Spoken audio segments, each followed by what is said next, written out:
পারমাণবিক ইস্যুতে বিরোধ এবং ইরানের বর্তমান নেতৃত্ব পরিবর্তনের ভাবনা থেকে গেল ২৮ ফেব্রুয়ারি প্রথম যৌথ হামলা চালায় মার্কিন ইসরায়েল বাহিনী।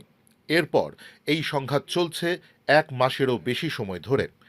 এই সংঘাতের প্রথম সপ্তাহে যুক্তরাষ্ট্র ও ইসরায়েলের ভয়াবহ বিমান হামলায় ইরানের সর্বোচ্চ নেতা আলী খামেনি, ইরানের বিপ্লবী গার্ড কর্পস IRGC শীর্ষ কমান্ডার এবং একাধিক জেনারেল নিহত হন।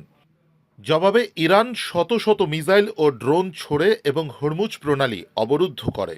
যুদ্ধে হিজবুল্লাহ যোগ দেয় এবং ইসরায়েল লেবাননে স্থল অভিযান শুরু করে। দ্বিতীয় সপ্তাহে নিহত নেতার ছেলে মোস্তফা খামেনিকে ইরানের সর্বোচ্চ নেতা হিসেবে বেছে নেওয়া হয়। এই সপ্তাহে ইরানের প্রায় 10,000 বেসামরিক স্থাপনা ক্ষতিগ্রস্ত হয়। এই সংঘাতের প্রভাবে আন্তর্জাতিক বাজারে তেলের দাম ব্যারেল প্রতি $110 ছাড়িয়ে যায়। ফলে আন্তর্জাতিক জ্বালানি সংস্থা IEA 40 কোটি ব্যারেল অপরিশোধিত তেল ছাড়তে সম্মত হয়। তৃতীয় সপ্তাহে যুদ্ধ ছড়িয়ে পড়ে জ্বালানি অবকাঠামোগুলোতে। ইরানের সাউথ পার্টস গ্যাস ক্ষেত্রে হামলা চালায় ইসরায়েল এবং শীর্ষ নিরাপত্তা কর্মকর্তা আলী লারিজানিকে গুপ্ত হত্যা করে। এর প্রতিশোধ হিসেবে ইরান কাতারের রাস লাফান LNG ফ্যাসিলিটি এবং ইসরায়েলের তেল শোধনাগারে হামলা চালায়। এছাড়া ইরানের দুটি ভারী মিসাইল ইসরায়েলের দিমোনা এবং আরাদ শহরে আকাশ প্রতিরক্ষা ভেদ করে আঘাত হানে। চতুর্থ সপ্তাহে পাকিস্তানের মাধ্যমে একটি 15 দফার যুদ্ধবিরতি প্রস্তাব পাঠায় যুক্তরাষ্ট্র, তবে ইরান তা অবাস্তব আখ্যা দিয়ে প্রত্যাখ্যান করে। ট্রাম্প হরমুজ প্রণালী খোলার আলটিমেটাম কয়েক দফায় পিছিয়ে দেন। ইরানের পারমাণবিক স্থাপনা ও শিল্প কারখানাগুলোতে হামলা চালায় ইসরায়েল। এ সময় ইরানের পারমাণবিক স্থাপনা এবং একাধিক ইস্পাত কারখানা ক্ষতিগ্রস্ত হয়।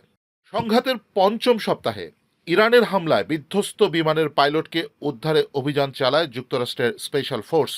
এ সময় তাদের সঙ্গে দফায় দফায় সংঘর্ষ হয় এবং স্পেশাল অপারেশনের 2 বিমান ধ্বংসের দাবি করে ইরান।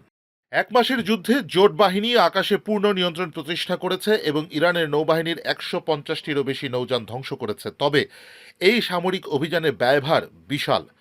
প্রথম 16 দিনেই জোট বাহিনী 11,294 অংশ নিয়েছিল বলে সংবাদ সংস্থা রয়টার্সকে জানিয়েছেন একজন মার্কিন কর্মকর্তা। প্রায় মাটির নিচের $26 স্থাপনায় বিলিয়ন। আঘাত করতে অন্যদিকে বিশেষজ্ঞদের ধারণা ইরান এখনো তাদের মজুদের মাত্র 30 থেকে 40% মিসাইল ব্যবহার করেছে। অপরদিকে ট্রাম্পের দাবি ইতোমধ্যে ইরানের 90% মিসাইল সক্ষমতা ধ্বংস করা হয়েছে। কিন্তু বিশেষজ্ঞরা মনে করেন ইরানের অস্ত্র উৎপাদনে বিশাল সক্ষমতা অক্ষুণ্ণ রয়ে গেছে। ইরানের বার্ষিক 1,500 মিসাইল ও 2,000 ড্রোন উৎপাদনের সক্ষমতা রয়েছে।